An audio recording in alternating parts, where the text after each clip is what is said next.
الحمد للہ رب العالمین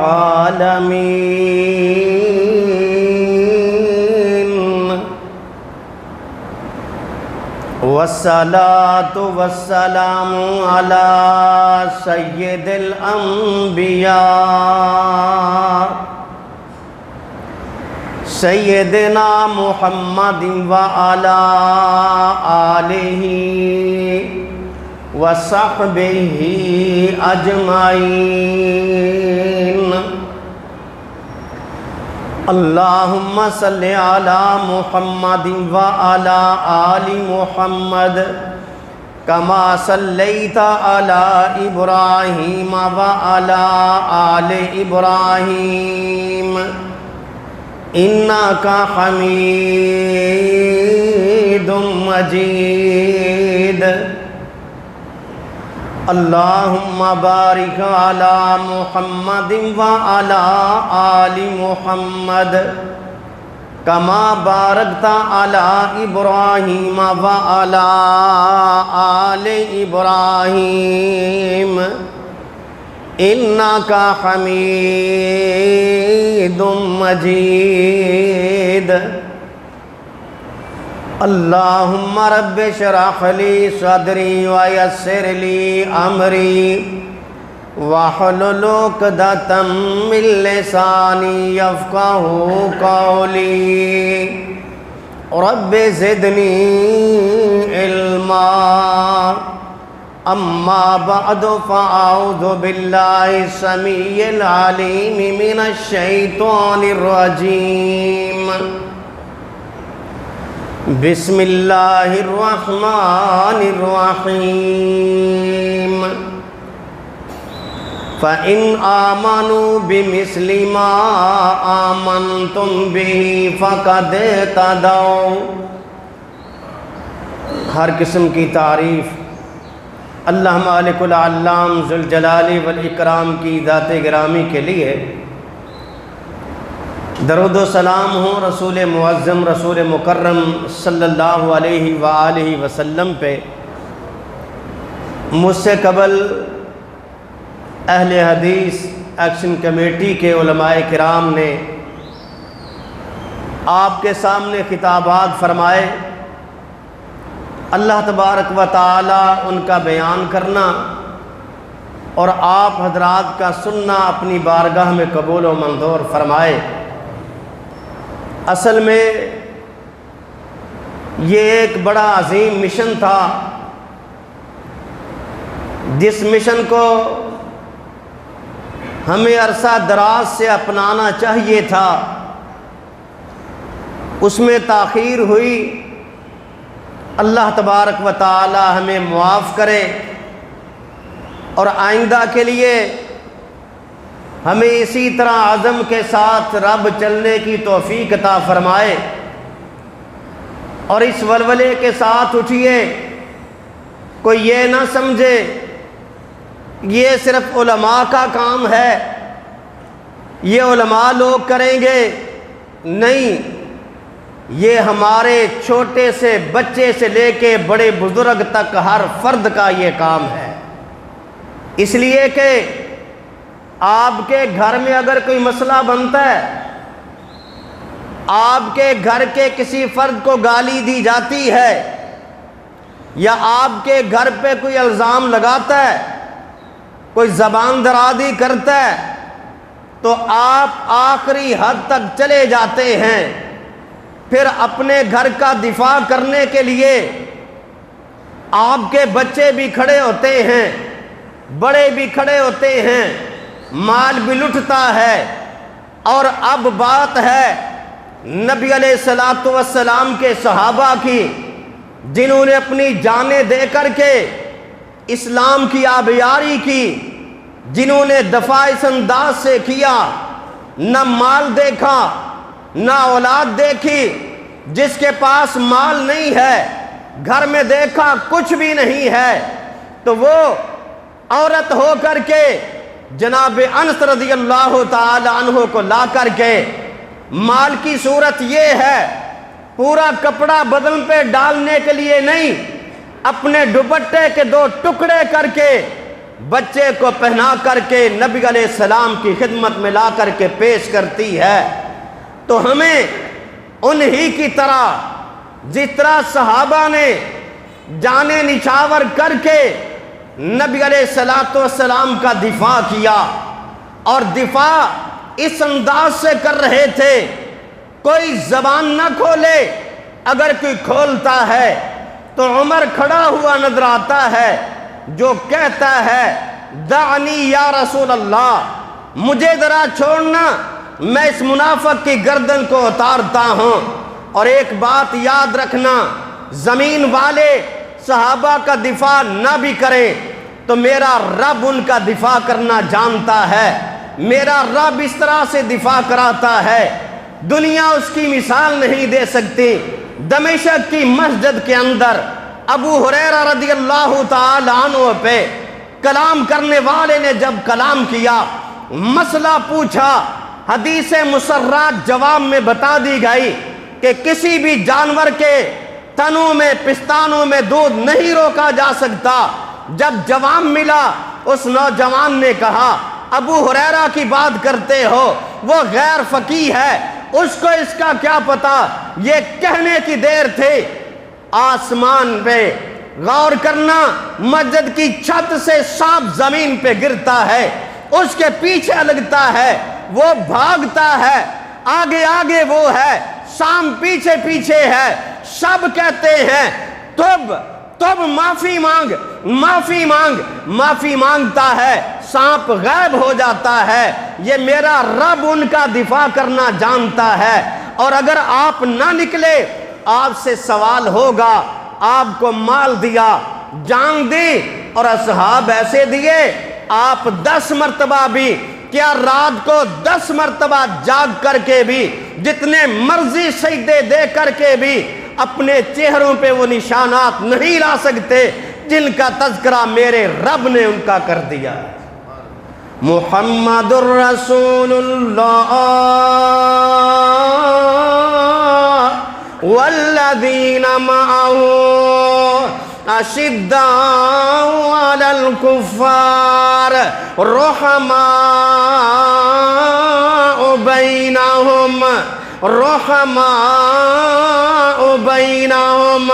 تراہم رکعا سجدا یبتغون فضلا من اللہ ورضوانا سیماہم فی وجوہہم من اثر السجود ذالک مثلہم فی التوراۃ ومثلہم فی الانجیل۔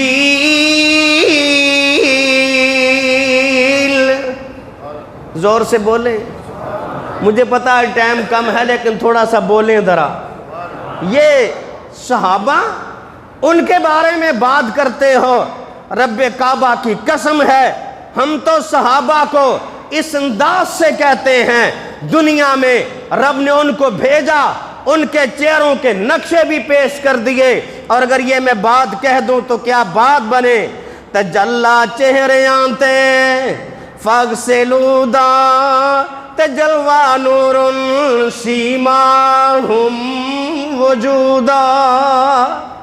تجلا، سردار صاحب غور کرنا ذرا، تجلا چہرے آنتے فاغسلودا تجلوا نور سیماہم وجودا اجالا لا الہ الا ہو دا تشولا ورکاؤں تے وسجدو دا زبان تے ذکر شیری فقرعو دا وظیفہ فذکروں تے وشکروں دا ہتاں وچ فیض حتی تنفقوں دا ہاتھوں سے اللہ کے راستے میں تقسیم کرنے والے ہتھاں وچ فیض حتی تنفقوں دا جسم وچ زور بریاسی جاہدوں دا اکھاں وچ نیر فل یبکو دی جودا بروسا صرف ایک لا تقنطوں دا۔ یہ تھے میرے نبی کے صحابہ۔ رب جن کی صفات کو بیان کرتا ہے تو ان کے بارے میں کہتا ہے ارے میرے نبی کا صحابی بھی اگر بد دعا کر دے تو رب اسے بھی قبول کرتا ہے۔ صحابی نے حضرت سعد کا شکوہ کیا گیا، صحیح بخاری کی روایت، اہل کوفہ نے شکوہ کیا کہ اس کو نماز پڑھانی نہیں آتی، کیونکہ وہ کوفے والے آج بھی صحابہ کی نماز کو نہیں مان رہے۔ میں تو ہمیشہ کہا کرتا ہوں ڈرتا نہیں ہوں، اللہ سے صرف ڈرتا ہوں۔ آج بھی کوفی صحابی کی نماز کا قائل نہیں ہے، کیونکہ سعد نے جواب دیا تھا اے عمر نماز وہ پڑھاتا ہوں جو محمد الرسول اللہ پڑھایا کرتے تھے۔ پھر آگے سے اس کو جواب میں کہا اگر یہ بات ہے، ہم کہتے ہیں نا تیری لمبی عمر ہو، خالی لمبی عمر نہ مانگا کرو، ایمان والی عمر مانگا کرو۔ اس بندے کے لیے پھر حضرت سعد نے میں دعا کی تھی اللہم آتل عمرہ، اللہ اس کی عمر کو لمبا کر دینا، اس کی عمر لمبی ہو جائے، یہ اندھا ہو جائے اور یہ ذلیل و رسوا ہو جائے۔ اور ویسے اتنا ذلیل و رسوا ہوا بوڑھا ہو کر کے بھی، آنکھوں کی یوں بھویں اٹھا کر کے بھی، پھر بھی لڑکیوں کو چھیڑتا تھا اور لڑکیوں اسے جوتے مارتی تھی۔ میرے نبی کے صحابہ کو مت تکلیف دینا، اور اگر کوئی تکلیف دے گا زبان سے یا کسی بھی انداز سے تو رب اس کو معاف کرتا نہیں ہے۔ ہم تو اس بات کے قائل ہیں کہ صحابہ کرام تو آپس میں محبت کے ساتھ پیار کے ساتھ رہتے تھے، وہ روایتیں بتائی نہیں جاتی ہیں، وہ روایتیں بتائی نہیں جاتی ہیں، صرف یہ بیان ہوتا ہے کہ ان کا آپس میں اختلاف تھا، ایسی بات نہیں ہے۔ جناب علی رضی اللہ تعالیٰ عنہ غور کرنا درال خلیفہ بن گئے، امیر المومنین بن گئے، ساتھ چلنے والا ساتھی کیا کہتا ہے اے علی یہ پرانا سا کمبل اوڑھ کے کیوں گھومتے ہو، اب تو امیر المومنین بن گئے ہو، اسے ذرا اتار دینا، یہ آپ پہ اچھا نہیں لگتا۔ علی رضی اللہ تعالیٰ عنہ روتے ہوئے کیا فرماتے ہیں تو اس کمبل کے اتارنے کی بات کرتا ہے کسانی خلیلی، ارے میرے خلیل نے مجھے یہ پہنایا ہے۔ کہا تیرا خلیل کون ہے؟ کہا مجھے عمر بن خطاب نے یہ پہنایا تھا۔ عمر کا پہنایا ہوا وہ کمبل پرانا اتارنے کے لیے تیار نہیں ہے، اور یہاں اختلافات کی دنیا میں جاتا ہے۔ ایک اور روایت جسے امام آجری نے اپنی کتاب شریعہ کے اندر ذکر کیا ہے، نجران کے عیسائی آئے، اے علی تیرے پاس آئے ہیں، ہمارے پاس ایک خط ہے، دیکھنا ذرا۔ میرے علی نے خط دیکھا، آنکھوں سے آنسو آگے، رونا شروع کر دیا، رونے لگے، کہنے لگے ہاں ہاں مجھے یاد ہے، لیٹر میرے ہاتھ کا لکھا ہوا جناب محمد الرسول اللہ نے لکھوایا تھا، میں نے ہی لکھا تھا۔ کہا پھر علی تو پہچان بھی گیا؟ رضی اللہ تعالی، بولو سب بولو رضی اللہ تعالی عنہ، پہچان بھی گئے ہو تو ہماری زمینیں ہمیں دلوا دو، عمر نے ہم سے لے لی تھی۔ کہا جو عمر نے لی ہیں علی ان کو واپس دے نہیں سکتا۔ عمر کے فیصلے دور اندیش تھے، خیر اندیش تھے، امت کی بھلائی کے لیے تھے، علی ان کو برقرار رکھے گا۔ اس لیے ہم دنیا کو پیغام دینا چاہتے ہیں، صحابہ سے محبت کیجئے، ان کا دفاع کیجئے۔ آپ سے ہم ایک مطالبہ ضرور کرتے ہیں، یارو یہ ایمان کا تقاضا ہے، یہ جواب دینا ذرا، اہل حدیثو تم رب کے ساتھ کسی اور کو مانتے ہو؟ بولو، ہاتھ اٹھا کے جواب دو۔ نہیں، وہ واحد لا شریک ہے، اس کا کوئی شریک نہیں ہے، وہ عرش پہ مستوی ہے، ہم اس کو یہ مانتے ہیں، ٹھیک ہے۔ محمد الرسول اللہ آخری رسول ہیں، آپ کا کوئی ثانی اور کوئی آئے گا؟ نہ آیا ہے نہ قیامت تک آئے گا، کیونکہ رب ان جیسا کسی اور کو بنائے گا ہی نہیں۔ جس نے بھی دعویٰ کیا کوئی کانا ہے، کوئی بھینگا ہے، کوئی کس طرح تھا، کوئی کس طرح تھا، سب جھوٹے کذاب تھے، ہم اس کو مانتے ہیں۔ اور صحابہ جیسی کوئی جماعت، بولو جماعت، آپ کا ایمان ہے؟ صحابہ جیسی کوئی جماعت نہیں ہے۔ پھر عقیدے کے اعتبار سے میں ہمیشہ اعلان کرتا ہوں، جس نے نبی کو دیکھا مانا صحابی بن گیا، جس نے کتاب و سنت کو دیکھا مانا وہابی بن گیا۔ پھر آج تم پہ عائد ہوتا ہے، اگر وہابی ہو نبی کے دفاع کے لیے، صحابہ کی عظمت کے لیے، مر مٹنے کے لیے، کٹنے کے لیے تیار ہو جائیے۔ اقرار کرنا تمہارا کام ہے، قبول کرنا میرے رب کا کام ہے۔ اٹھو گے؟ جو اٹھیں گے ساتھ دیں، ہاتھ اٹھا کے ساتھ دیں انشاءاللہ۔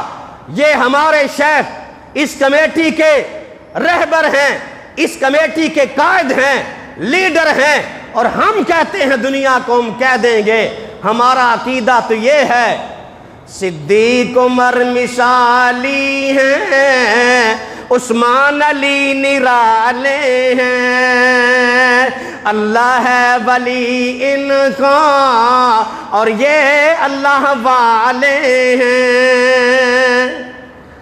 فیض الابرار صاحب، ڈاکٹر صاحب، آپ کی نظر جنت ہے فدا ان پر، راضی ہے الہ ان پر، پہلوے محمد میں جنہوں نے ڈیرے ڈالے ہیں۔ آپ کے ساتھ کون ہے؟ بولو، دائیں طرف کون ہے؟ دائیں طرف ابو بکر، بائیں طرف ابو بکر۔ ہاں ہاں، اکرام کیا جاتا ہے۔ یہ مٹی ہے، اس پہ سجدہ کرتا ہوں، کیوں؟ کوفہ سے آئی ہے، نسبت لگی ہوئی ہے۔ ہاں ہاں، اکرام کرتا ہوں گھوڑے کا، کیوں؟ اس پہ جناب حسین رضی اللہ تعالیٰ عنہ سوار ہوئے تھے، اس کا اکرام آج تک کیا جاتا ہے۔ میں آپ کو کہنا چاہتا ہوں، اگر آپ مٹی کا اکرام کرتے ہو تو پھر ذرا سن لینا، رب کہتا ہے هو الذی خلقکم من تراب، رب نے تمہیں مٹی سے پیدا کیا۔